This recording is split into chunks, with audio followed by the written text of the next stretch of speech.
Allez, c'est la rubrique invité dans Vibe pour ce 14 août 2023. Et notre invité du jour est révérend Abbé Dieudonné Ramazani. Il est salésien avec qui nous parlons justement de l'avenir du livre à Lubumbashi. Il est aussi écrivain. Et la surprise pour vous. La semaine passée, je vous avais salué en 7 langues pour vous dire que justement, Arc-en-Ciel, c'est aussi cette couleur. La ville de Lubumbashi, c'est aussi cette commune. Et aujourd'hui, je me retrouve dans mon bain parce que je vais devoir lui saluer dans une des langues dans laquelle je vous ai salué la semaine passée. Révérend Abbé Dieudonné Ramazani, buongiorno. Ciao. Come stai? Sto bene io. Che ci faccio nella vita? Allora, il tuo italiano è bene, ma sono salesiano, Ok. anche scrittore, faccio così, sono così. Allez, soyez les bienvenus à notre tranche d'aujourd'hui. Merci beaucoup d'avoir Merci beaucoup. Je vous en apporté. prie. Vous êtes, comme vous l'aviez vous-même dit, vous vous êtes présenté, vous êtes révérend abbé salésien, justement, et vous êtes écrivain. Vous avez écrit plusieurs ouvrages. D'ailleurs, le samedi, je crois, il y aura vernissage de vos 3 ouvrages. Mais nous parlons de l'avenir du livre à Lubumbashi. Vous qui êtes auteur, vous qui êtes écrivain, quel est votre état des lieux aujourd'hui d'abord du livre, de sa consommation, de l'écriture dans la ville de Lubumbashi, ou soit dans les villes où vous êtes passé? Je rappelle que vous êtes originaire de Kibombo, dans les Kindu. C'est quoi ce que vous pouvez présenter comme l'état des lieux quand on parle du livre aujourd'hui? Alors, avant de donner mon point de vue concernant les sujets du jour, je voulais rectifier quelque chose. Ok. Je ne suis pas encore ordonné prêtre, Oui. alors, comme salésien, donc parce que je suis encore en formation. Ok. Alors chez nous, peut-être avec les jeunes qu'on côtoie ordinairement, ils nous appellent toujours chers abbés, cher abbé, cher abbé. Alors les noms partent comme ça. Ouais. Sinon, je m'appelle déjà Dieudonné Ramazani, Oui. de Kibombo exactement, Merci. Maniema. Mhm. Alors, comme je n'évolue pas un grand jour, soit ordinairement à Lubumbashi, Mhm. mais j'ai quelque chose à voir dans la vie quotidienne de confrères, Tout à fait, exactement. des amis à Lubumbashi, surtout dans le monde de littérature, monde livre.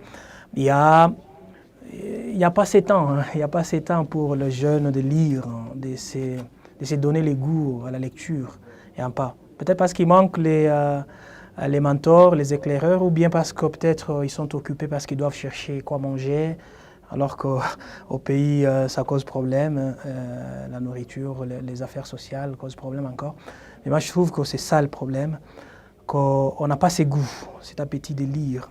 Donc, Pensez-vous que ceux qui se donnent à la lecture trouvent quand même quelque chose à leur soif de la lecture quant à ce qui concerne le contenu que nous proposent les écrivains aujourd'hui sur le plan local?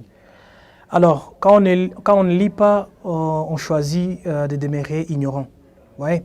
Alors, dans l'ignorance, quand je parle de l'ignorance, je la définis comme l'absence de la connaissance.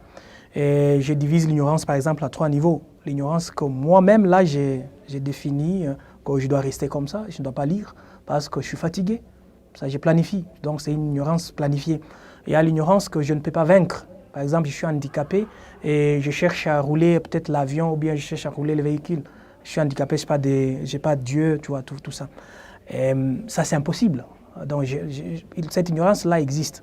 Et l'autre ignorance, c'est ignorance. Je suis né sans savoir comment rouler le véhicule.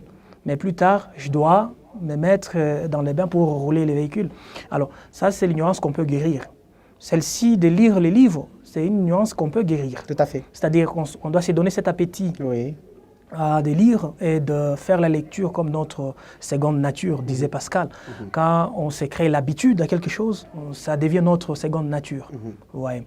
C'est ça, moi je trouve que nous manquons cette habitude parce que nous planifions quelque chose. On s'est dit, ah mais quand je lis les livres, je dors tout de suite.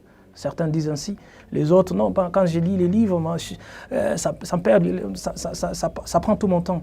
Votre crainte quant à l'avenir du livre avec tout ce qu'il y a aujourd'hui comme l'avènement de l'Internet, où les livres sont même, peuvent même migrer vers l'électronique, Donc, on ne peut pas se déplacer justement dans des bibliothèques pour s'abonner ou soit prendre tout un gros livre, se promener avec. Mais même à travers le téléphone, on peut lire les livres, votre explication par rapport à ces phénomènes. Malgré ça, est-ce que le jeune ne continue toujours pas de lire? Pourtant, les livres, on peut même les retrouver désormais sur un téléphone. Est-ce que la migration là, du livre, du physique à l'électronique peut constituer aussi votre peur?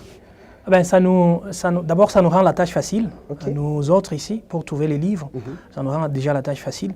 Mais moi, je suis pessimiste un peu dans cette immigration-là des livres. Pourquoi? Parce que si les livres, nous l'avons déjà en copie dure, et l'enfant qui les contacte physiquement comme ça, mais ne